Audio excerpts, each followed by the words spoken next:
Assalamualaikum warahmatullahi wabarakatuh. Halo teman-teman, perkenalkan nama saya Jumeldi Hasan dari Universitas Negeri Gorontalo, jurusan akuntansi, dan saya merupakan mahasiswa kelas akuntansi A. Nah, pada video kali ini saya akan menjelaskan dua materi, yakni sistem demokrasi di Indonesia dan negara hukum dan hak asasi manusia. Sistem demokrasi di Indonesia. Yang pertama, kita masuk di pengertian demokrasi.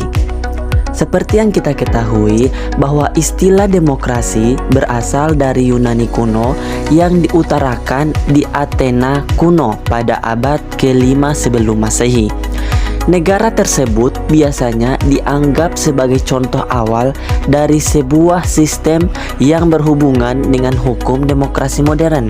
Namun, arti dari istilah ini telah berubah sejalan dengan waktu, dan definisi modern telah berevolusi sejak abad ke-18 bersamaan dengan perkembangan sistem demokrasi di banyak negara. Nah, perlu teman-teman ketahui bahwa kata demokrasi berasal dari dua kata, yaitu demos yang berarti rakyat dan kratos atau kratein yang berarti pemerintahan, sehingga dapat diartikan sebagai pemerintahan rakyat atau yang lebih kita kenal sebagai pemerintahan dari rakyat, oleh rakyat, dan untuk rakyat. Konsep demokrasi menjadi sebuah kata kunci tersendiri dalam bidang ilmu politik. Hal ini menjadi wajar sebab demokrasi saat ini disebut-sebut sebagai indikator perkembangan politik suatu negara. Dan secara etimologis, istilah demokrasi berasal dari bahasa Yunani, demokratia, yang terdiri dari dua kata, yaitu demos yang berarti rakyat, kratos atau kratein yang berarti kekuatan atau pemerintahan. Secara harfiah, demokrasi berarti kekuatan rakyat atau suatu bentuk pemerintahan dengan rakyat sebagai pemegang kedaulatannya. Jadi teman-teman, berdasarkan beberapa pengertian demokrasi di atas, dapat ditarik kesimpulan bahwa demokrasi adalah suatu bentuk pemerintahan di mana kekuasaan atau kedaulatan ada di tangan rakyat. Dengan kata lain, rakyat dapat dilibatkan dalam setiap aspek kehidupan bermasyarakat, berbangsa, dan bernegara.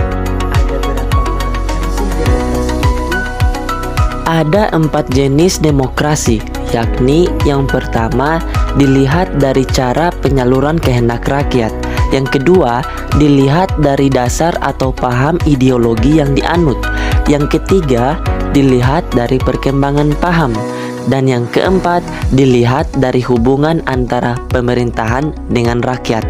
Nah, yang pertama dilihat dari cara penyaluran kehendak rakyat.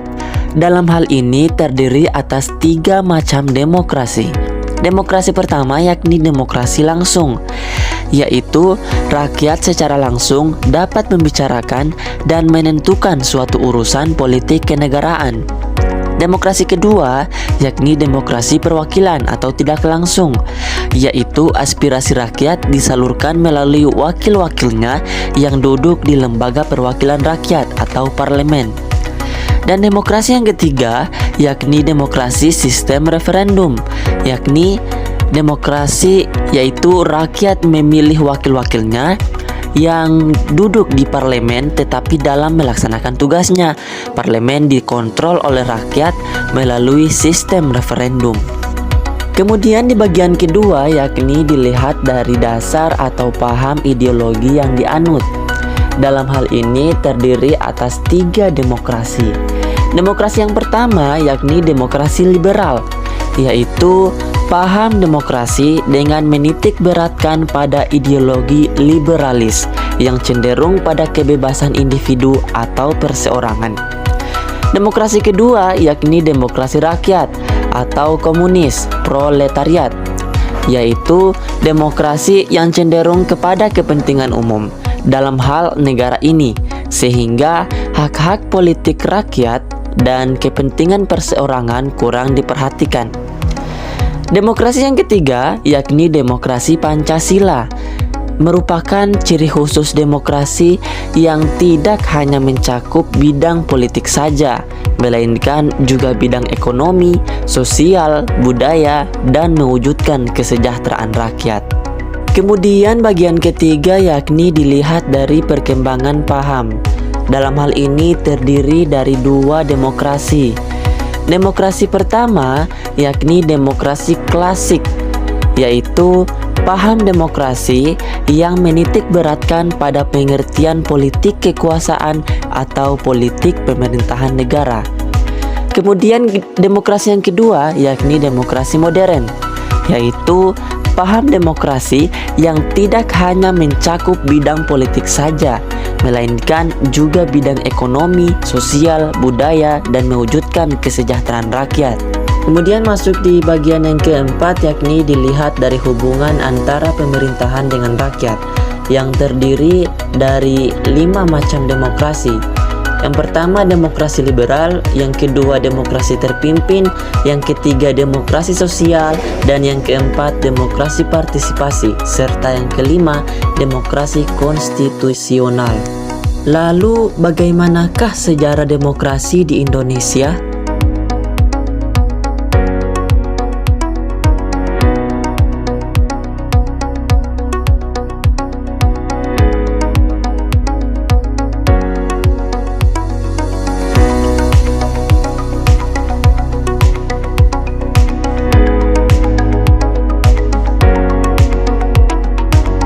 Jika kita melihat dari sejarah perjalanan bangsa Indonesia, terdapat 4 macam sistem demokrasi yang pernah diterapkan dalam kehidupan ketatanegaraan Indonesia, yakni pertama, demokrasi parlementer atau liberal, kedua, demokrasi terpimpin, ketiga, demokrasi Pancasila pada era Orde Baru, dan yang keempat, demokrasi Pancasila pada era reformasi.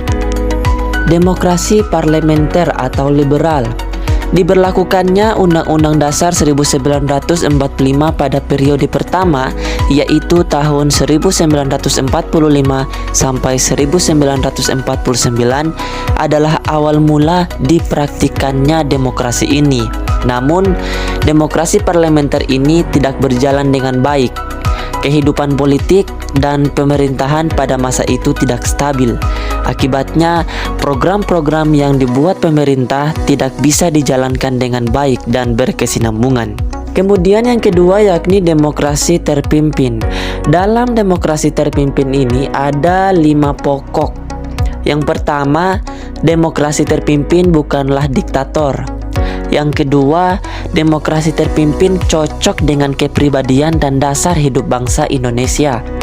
Yang ketiga, demokrasi terpimpin berarti demokrasi di segala persoalan kenegaraan dan kemasyarakatan, meliputi politik, sosial, dan ekonomi. Yang keempat, inti daripada pimpinan dalam demokrasi terpimpin adalah permusyawaratan yang dipimpin oleh hikmat kebijaksanaan.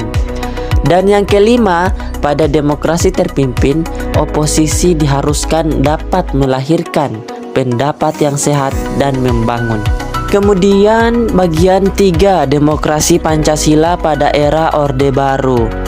Demokrasi Pancasila lahir atas berbagai bentuk permasalahan yang dialami bangsa Indonesia selama berlakunya demokrasi parlementer dan demokrasi terpimpin. Demokrasi Pancasila itu pangkalnya adalah kekeluargaan dan gotong royong. Jika kita main ke sebuah desa, kita pasti akan melihat semangat kekeluargaan yang ada pada masyarakat desa, dan itu sudah lama dianut oleh mereka. Jadi, hal paling penting dalam demokrasi Pancasila adalah nilai-nilai yang menjunjung tinggi kemanusiaan sesuai dengan martabat dan harkat manusia, menjamin persatuan dan kesatuan bangsa, mengutamakan musyawarah, rasa tanggung jawab kepada Tuhan Yang Maha Esa menurut agama dan kepercayaan masing-masing, serta mewujudkan keadilan sosial. Kemudian bagian terakhir yakni demokrasi Pancasila pada era reformasi. Perbedaan demokrasi Pancasila pada era reformasi dengan era Orde Baru terletak pada aturan pelaksanaannya. Kalau kita lihat pada peraturan perundang-undangan dan praktik pelaksanaannya, banyak loh perubahan yang terjadi. Kebanyakan perubahannya itu terletak pada perbaikan kebijakan-kebijakan yang dirasa kurang sejalan dengan konsep demokrasi. Nah, beberapa perubahannya itu seperti pemilihan umum yang lebih demokratis, lembaga demokrasi yang lebih berfungsi, mewujudkan kehidupan yang lebih demokratis, dan memaknai demokrasi Pancasila sebagai nilai-nilai budaya politik yang memengaruhi sikap hidup politik pendukungnya, serta partai-partai politik kini lebih dapat mandiri. Baik, selanjutnya kita masuk ke materi yang kedua, yakni negara hukum dan hak asasi manusia. Yang pertama, kita masuk di pengertian negara hukum. Negara hukum adalah negara yang penyelenggaraan kekuasaan pemerintahannya didasarkan atas hukum. Di dalamnya, pemerintah dan lembaga-lembaga lain dalam melaksanakan tindakan apapun harus dilandasi oleh hukum dan dapat dipertanggungjawabkan secara hukum. Dalam negara hukum, kekuasaan menjalankan pemerintahan berdasarkan kedaulatan hukum atau supremasi hukum dan bertujuan untuk menyelenggarakan ketertiban hukum. Negara berdasar atas hukum menempatkan hukum sebagai hal yang tertinggi atau supreme, sehingga ada istilah supremasi hukum. Supremasi hukum harus tidak boleh mengabaikan 3 ide dasar hukum, yaitu keadilan, kemanfaatan, dan kepastian.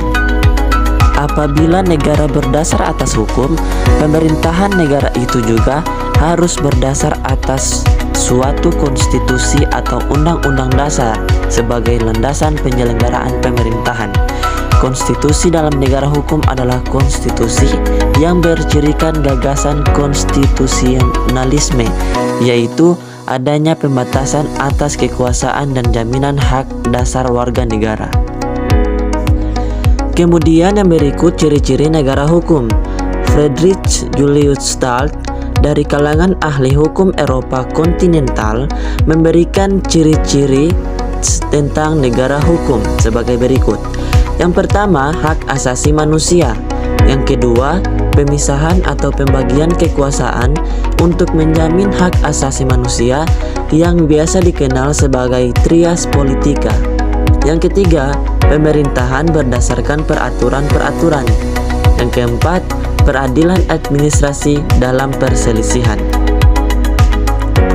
Adapun AVDC dari kalangan ahli hukum Anglo-Sakon memberi ciri-ciri rule of law sebagai berikut. 1. Supremasi hukum, dalam arti tidak boleh ada kesewenang-wenangan sehingga seseorang hanya boleh dihukum jika melanggar hukum. 2. Kedudukan yang sama di depan hukum, baik bagi rakyat biasa maupun bagi pejabat. 3. Terjaminnya hak-hak manusia dalam undang-undang atau keputusan pengadilan. Yang berikut negara hukum Indonesia. Perumusan negara hukum Indonesia adalah sebagai berikut. A. Negara berdasar atas hukum, bukan berdasar atas kekuasaan belaka. B. Pemerintah negara berdasar atas suatu konstitusi dengan kekuasaan pemerintahan terbatas atau tidak absolut.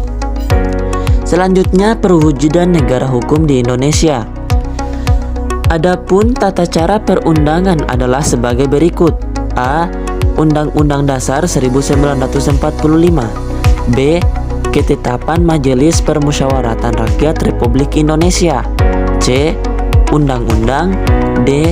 Peraturan pemerintah pengganti undang-undang atau Perpu. E.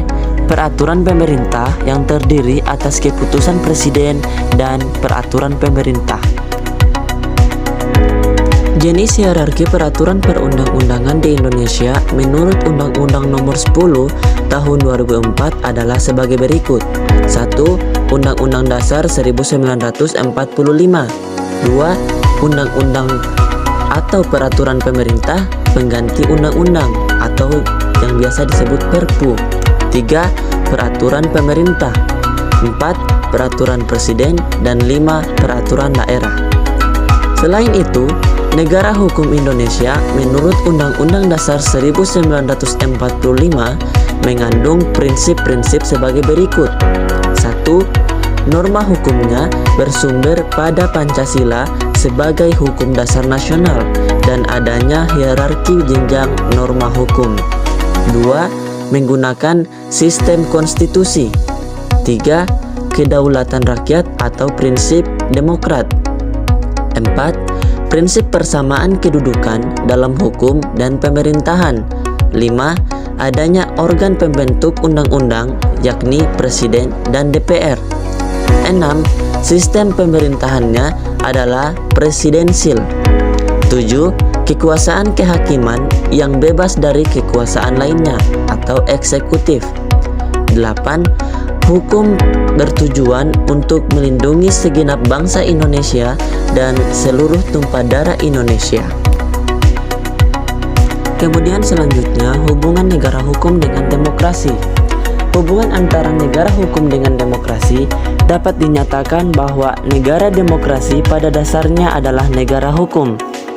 Kelima ciri negara demokrasi tersebut adalah: yang pertama, negara hukum; yang kedua, pemerintahan di bawah contoh nyata masyarakat; yang ketiga, pemilihan umum yang bebas; yang keempat, prinsip mayoritas; dan yang kelima, adanya jaminan terhadap hak-hak demokrasi.